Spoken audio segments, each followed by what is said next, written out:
Olá pessoal, a paz, tudo bem? Nós vamos dar início aí a nossas aulas, né? Dessa vez por meio do livro de Josué. Então nós vamos gravar essa primeira aula aí, do tópico 2, né? Da nossa segunda etapa, começando por Josué, Juízes e depois Ruth, tá? Eu quero trabalhar com vocês a apostila que vocês possuem. Portanto, já deixem ela aberta aí na página de número 15 com o tópico de Josué. E quero utilizar como material de auxílio esse livro aqui, ó, Introdução ao Antigo Testamento, tá? Da CPAD. Se você puder adquiri-lo, vai ser bem enriquecedor para o seu ministério, para os seus estudos, para a montagem dos seus sermões. É um livro muito rico e detalhista, né?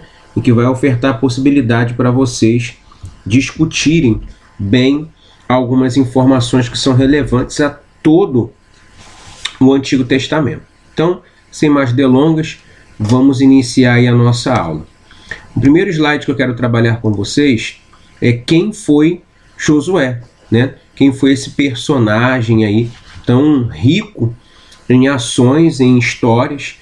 Acredito eu que Josué, juntamente com Davi, são dois personagens bem ricos, porque ambos vão tratar, né, de uma história de guerras, de conflitos, de vitórias, né? E essas histórias elas têm por costume alcançar o coração do público, né, pela figura de herói, pela figura daquele guerreiro, né? Então Josué é esse personagem e que traz bastante riquezas para todos aqueles que conseguem dialogar com a sua história.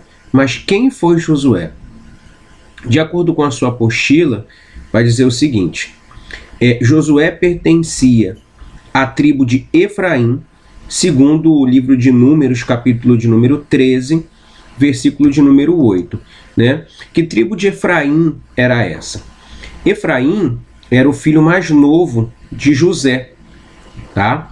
José ele teve dois filhos, Efraim e Manassés. Ambos formavam a tribo de José. Só que ninguém chama a tribo de José, né? As pessoas ou vão falar da tribo de Efraim ou da tribo de Manassés. Então Josué era pertencente a uma tribo que descendia diretamente de José, que havia chegado ao Egito, né, e reconstruído aquele território com mão de obra hebreia. Então você vê que Josué ele tem uma característica egípcia muito intensa e ali está, tá ok? Desde a era em que Moisés nasce, se estabelece dentro daquele limite, né? Efraim é uma localidade, a tribo de Efraim é uma tribo muito bem conhecida dentro do ambiente hebreu, tá? Outro tópico vai dizer que ele foi treinado pelo exército de Faraó. Ninguém é treinado por um exército sem que este que é treinado já não faça parte daquele contexto geográfico, né? As pessoas elas só poderiam participar de um determinado exército dentro de algumas situações, como por exemplo, ele tinha que ser descendente daquela terra, ele tinha que ser morador dela, teria que ter nascido e sido criado dentro daquele cenário. Então entende-se que Josué ele está inserido dentro desse contexto, ele é treinado pelo exército de Faraó, porque ele é nascido e é criado dentro desse cenário egípcio. Ele não chega lá depois, ele não chega lá como escravo, né? A outra característica para você fazer parte de um exército é você sendo um mercenário, né? Era de costume naquela época as pessoas comprarem outros exércitos para que esses outros exércitos pelejassem por aquele determinado país, o que não é o caso de Josué, né? Josué ele é descendente daquela terra, ele nasce no Egito, cresce no Egito e tudo que ele aprende, aprende no Egito, tá? Então o Egito, de certa forma, não é uma localidade mundana, profana, extremamente mergulhada no pecado como algumas pessoas têm por costume de relatar, né? Ah, você vai voltar para o Egito como se o Egito fosse a representatividade do mundo. E não é bem assim que as coisas funcionam, né? Se nós quisermos fazer uma representação do mundo, do pecado, da luxúria, teremos que citar a Babilônia. Agora, o Egito, ele não pode ser caracterizado como tal, muito pelo contrário. O Egito, ele tem muitas qualidades que até hoje são utilizadas dentro dos nossos contextos, como, por exemplo, a medicina, inicia-se lá no Egito, o calendário com 12 meses, tendo cada mês com 30 dias, também é um calendário que vem do Egito, né? O valor ao meio ambiente também era uma característica dos egípcios, e Josué só consegue lograr êxito junto com Moisés e também Caleb, né, que são os 3 personagens dentro dessa história. Eles só vão conseguir lograr êxito porque eles aprendem dentro do lugar certo, que é justamente no Egito, tá? Outro tópico, ele teve o seu nome mudado, tá? Josué se chamava Oséias, né? Oséias, eu anotei aqui para não esquecer. Isso aí, Josué se chamava Oséias. O significado de Oséias significa salvação, ou seja, aquele que obtém salvação. Só que quando ele é convidado por Moisés para participar do chamado que Deus tinha concedido a Moisés, o seu líder muda o seu nome. O nome agora não é mais Oséias, o nome é Josué. Josué significa o Senhor quem dá a salvação, ou o Senhor salva. E quando você mudava o nome de alguém dentro da cultura judaica ou hebraica, como queiram, você também mudava o ministério daquela pessoa, mudava o norte dela, as responsabilidades que aquela pessoa tinha. Então ela tinha a capacidade, por exemplo, de obter a sua salvação. Agora, com o seu chamado, Josué vai ser aquele que vai mostrar, pregar, demonstrar que o Senhor salva. Agora, ele não mais estaria preocupado com a sua salvação. Agora, ele seria usado para ofertar a salvação para outras pessoas. Então, mudou o nome, mudaram-se as características, as funções desse senhorzinho chamado Josué. Outra ideia é que ele foi o substituto de Moisés. E vocês têm a noção do que é substituir Moisés? Não era substituir qualquer Zé das Couves. O cara, ele era o cara, né? Talvez tenha sido por isso, não somente por conta da amizade, do respeito, da admiração que Josué possuía em relação a Moisés, né? Que tenha feito ele desistir ou abrir mão do seu chamado. Mas substituir Moisés não era tarefa fácil, tá? Você imagina Josué observando tudo que Moisés tinha feito, passado, né, todas as calúnias, afrontas, o contato que Moisés tinha com Deus, a intimidade que Moisés tinha com o Senhor, e agora Josué teria que assumir essa responsabilidade que outrora era de Moisés. Então foi uma tarefa muito dura, tá? Mas ele, mediante uma visitação de Deus, como você vai ter contato no capítulo de número 1, ele consegue, né, receber de Deus um combustível que vai capacitá-lo a continuar a sua trajetória. Então vamos para o nosso segundo slide aí. A preparação de Josué para o ministério. Eu só vou mudar a tela aqui, porque o slide vai ficar grande e vocês não vão conseguir visualizar o meu rosto. O que seria uma vitória para vocês, né? Mas eu não vou dar esse gostinho para vocês, não. Vocês vão ter que me olhar de qualquer jeito, de qualquer forma. Então eu vou deixar aqui meu rostinho aqui para que vocês possam ter contato, tá? Sigamos aí. A preparação de Josué para o ministério.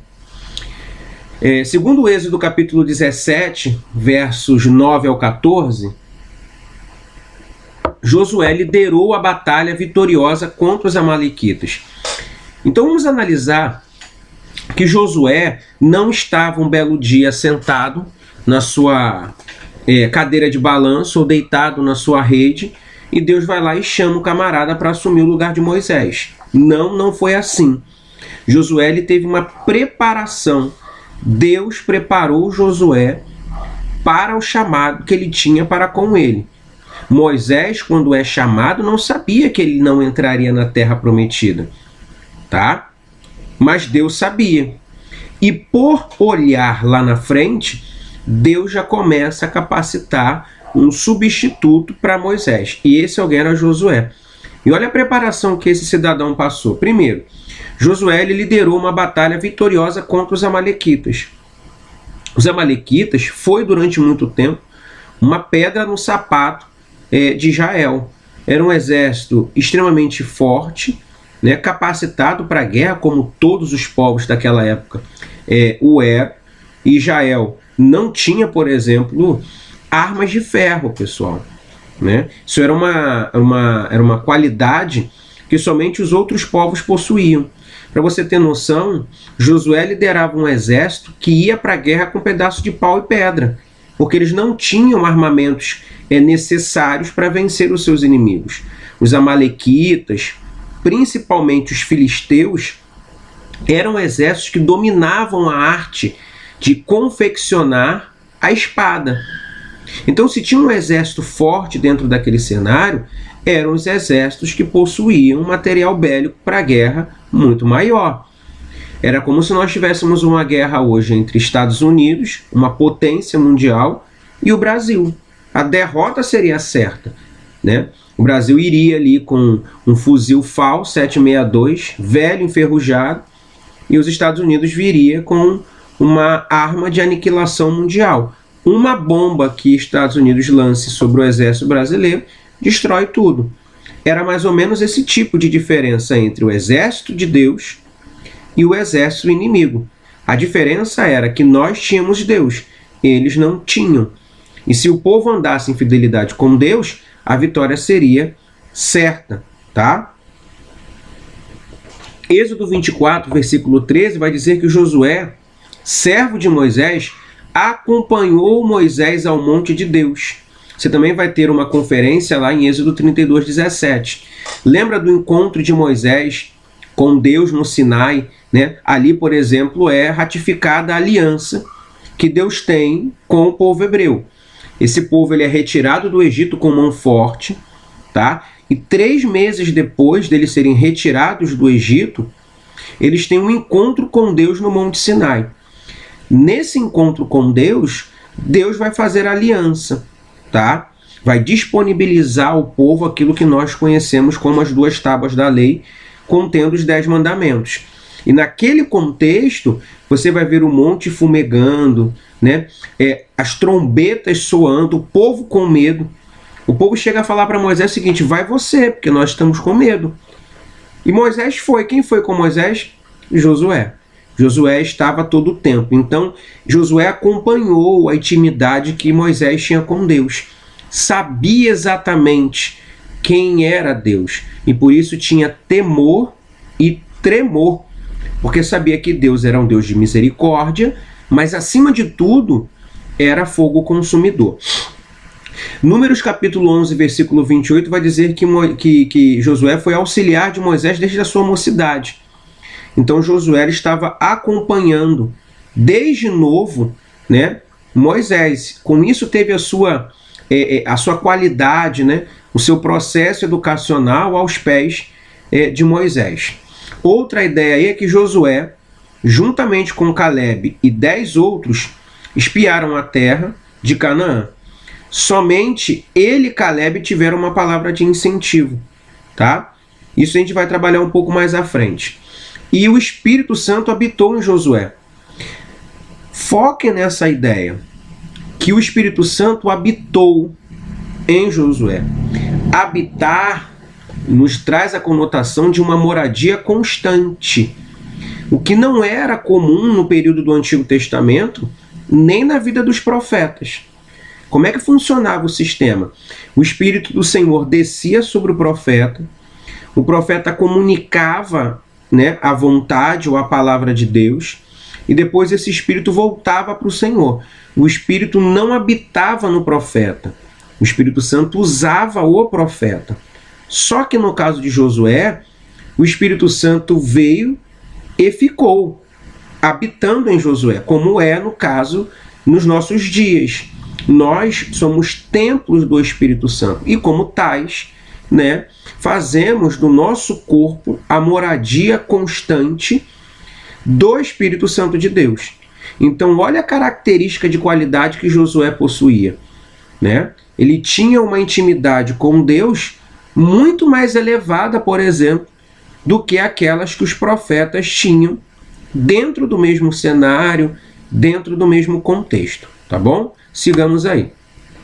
O esboço da conquista. Eu vou aumentar lá a minha foto, tá bom? Para ficar melhor. Aumentando.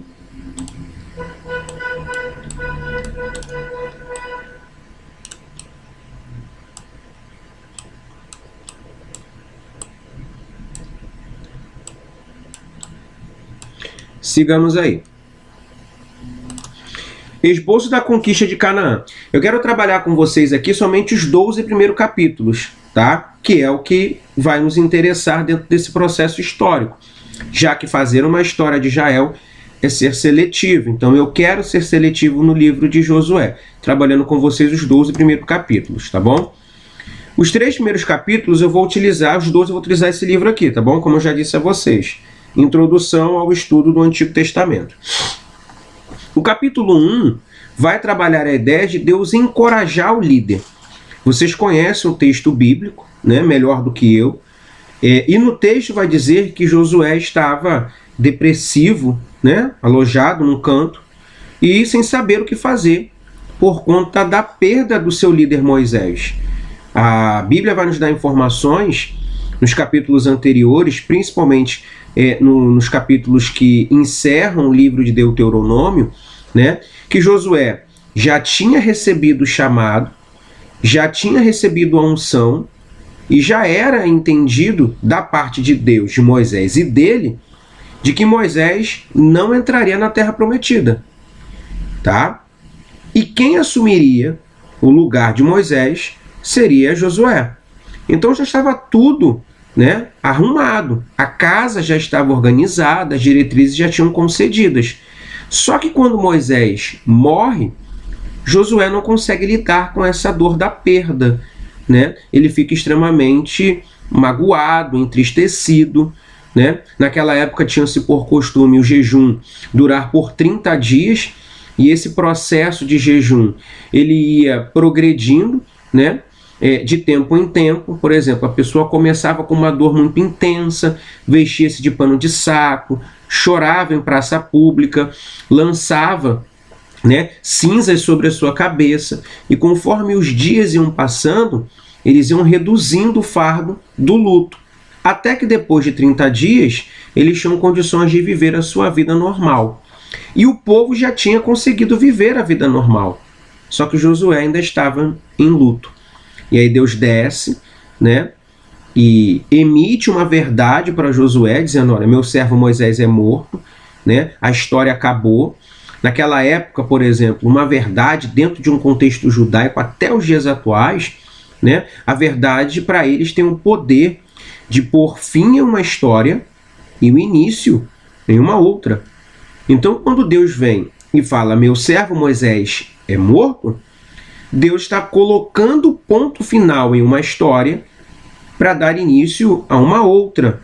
Deus está fechando um ciclo e iniciando um outro ciclo. Até porque, para que Josué viesse a renascer, para que Josué pudesse ser o instrumento de Deus, Moisés tinha que morrer. Assim é nas nossas vidas, por exemplo, né? Para algumas coisas nascerem, outras têm que morrer. Só que nós queremos que outras coisas nasçam, mas nós não queremos que outras coisas venham a morrer. E os dois não tem como, tá? Até que Deus vai, se dirige a Josué, resolve aquela pendenga, e Josué resolve se levantar e, direcionado por Deus, assumir suas responsabilidades frente ao povo de Deus. Capítulo 2 vai trabalhar sobre os espias que são enviados à cidade de Jericó, né? Eles são enviados para poder fazer aquele processo de visualização, né?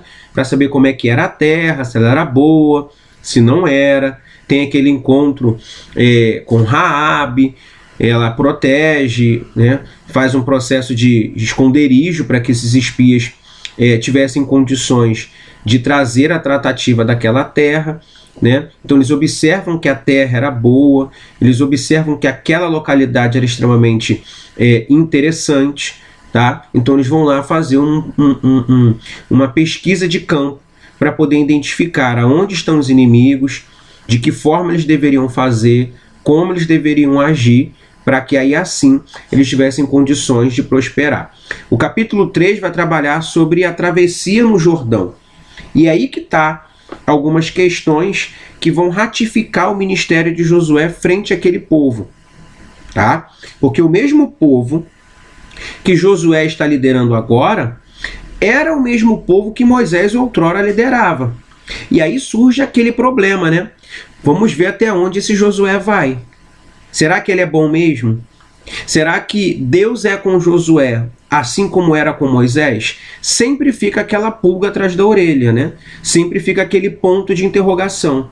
Afinal de contas, Josué está substituindo um grande líder para o povo judeu, para o povo hebreu, né? Então as pessoas queriam visualizar o do porquê Deus tinha escolhido Josué e não outra pessoa que estava dentro daquele arraial também, né? Por exemplo, por que Deus escolhe Josué e não Caleb?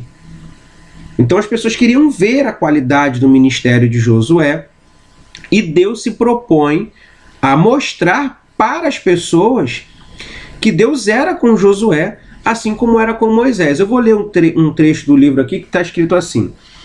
O capítulo 3 e o 4, né, vai falar assim, o evento da travessia, ele não se explica, mas ele se crê. O evento é, segundo o próprio Josué, uma maravilha. O propósito para o Senhor efetuar o milagre é claro. É claro. Hoje começarei a engrandecer-te perante os olhos de todo Israel, para que saibam como fui com Moisés, assim serei contigo, como está no versículo 7 do capítulo 3. Era um milagre, um testemunho da aliança de Deus com Josué. Então a travessia do Jordão estava condicionada ao fato de Deus engrandecer o nome de Josué frente àquele público para dar condições de Josué liderar os mesmos. Tá? Ele ratificou o chamado.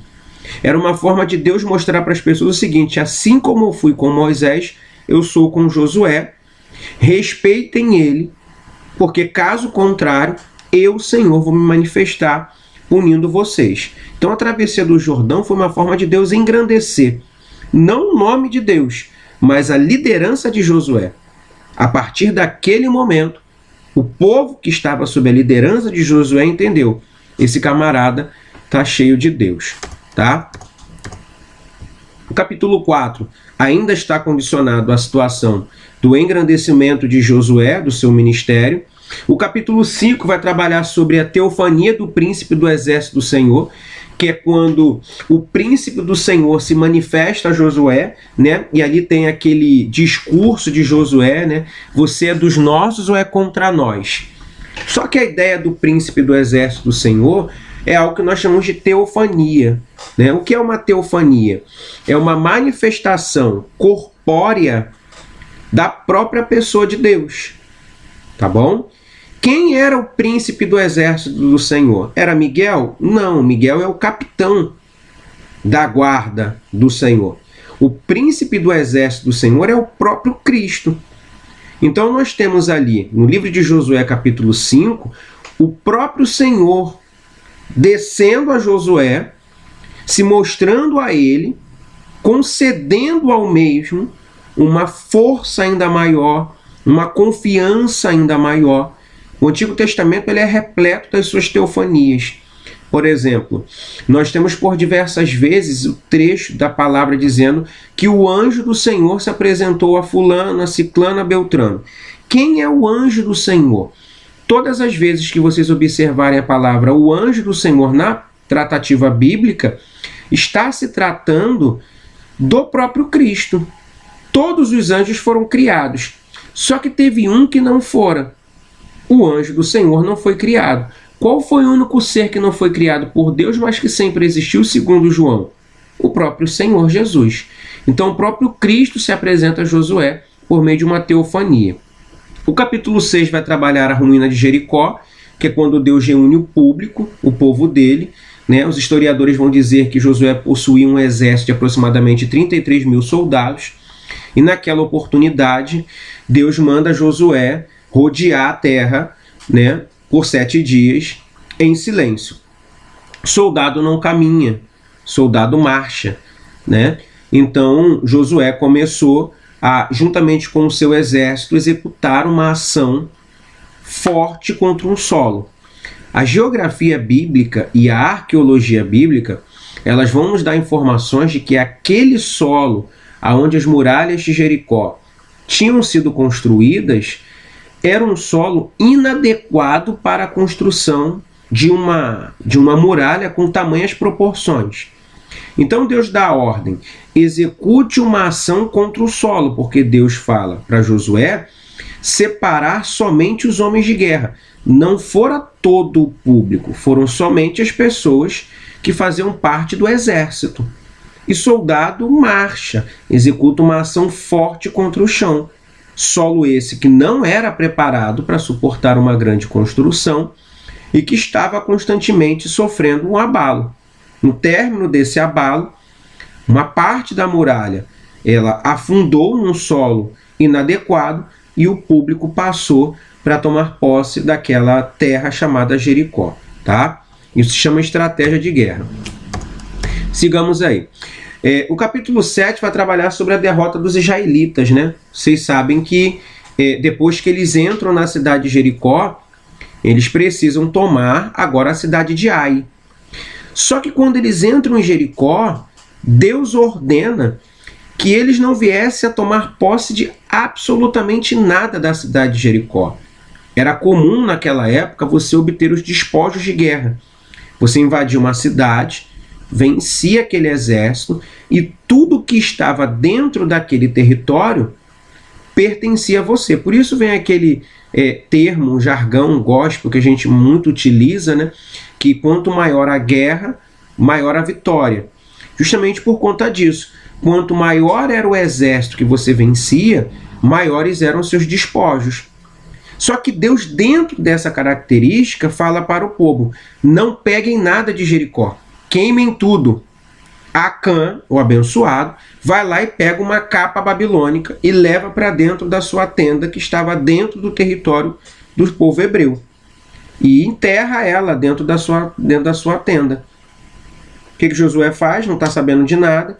Vai para a guerra contra Ai. Ai era um exército pequeno, limitado.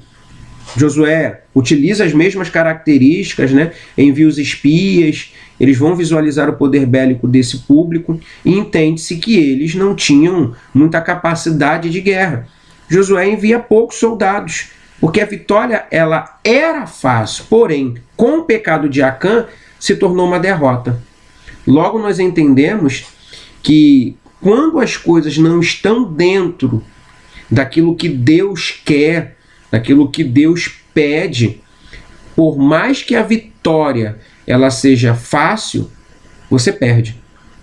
Tá? E é o que acontece com o público hebreu. Eles são derrotados, eles passam uma vergonha muito grande. Josué volta para Jericó, né? Volta para o arraial, e o que acontece? Josué se desespera, chora, reclama, murmura, até que Deus traz o esclarecimento para Josué e ele vai fazer uma pesquisa, né? E aí encontra-se pecado na tenda de Acã, que é apedrejado em praça pública, ele e toda a sua família, para ficar de exemplo. Daí segue o capítulo 8, né? Que é quando Israel volta novamente para pelejar contra Ai, e aí sem pecado, já vivendo um processo de santificação dentro da obediência de Deus, Ai é destruída. Só que a guerra da cidade ela tem um ponto que eu acho muito interessante, que eu gosto muito de ratificar, que é a forma como Deus manda Josué derrotar o exército de Ai. Eles não vão para a guerra, eles não vão para o combate, eles montam estratégias, né? Eles vão para o vale, tá? Se apresentam para a guerra, só que fogem. O que o exército da cidade de Ai faz? Vai atrás. Quando eles vão atrás, um outro grupo estava escondido. Esse outro grupo invade a cidade que está vazia, saqueia e vai atrás para pegar o exército de Ai, formando uma prensa. E ali Deus manda Josué usar a sabedoria, a estratégia e não somente a força do seu braço. Então, nem toda guerra se vence com a força bélica. Nem toda batalha se conquista por meio da força do seu braço.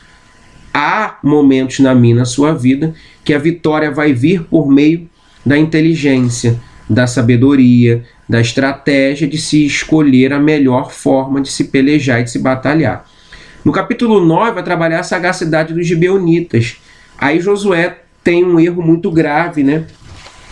Porque ele vai tomar uma atitude impensada, né, para poder fazer aliança com os gibeonitas. Dentro desse processo, o que os gibeonitas fazem?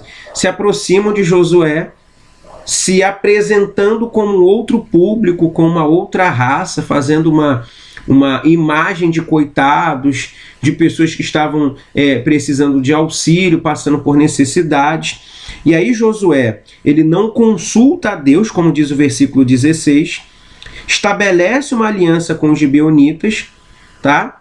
E uma vez que a aliança é formada, a palavra lançada, ela tem que ser obedecida, até que eles descobrem quem são de fato aquele grupo de pessoas.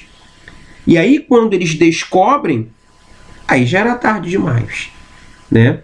Para você ver as consequências da realização de uma aliança sem o direcionamento do Altíssimo, tá bom? Os 3 últimos capítulos vai trabalhar sobre as conquistas que Josué obtém. O capítulo 10 vai trabalhar sobre a vitória de Josué contra os 5 reis.